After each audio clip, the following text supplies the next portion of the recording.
Morning mga kasyega. Kain tayo.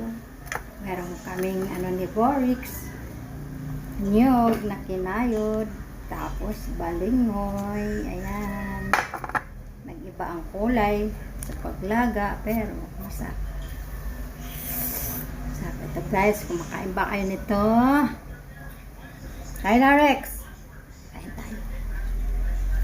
Magbuka yung bilanghoy. Tapos meron kinayod na nyog. Tapos lalagyan natin ng konting asukal. Kinayod na nyog. Itong nyog guys ay bata pa. Hindi siya matanda.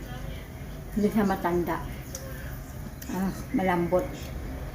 Ang tawag sa amin yan, babahugon. Lagyan natin konting asukal.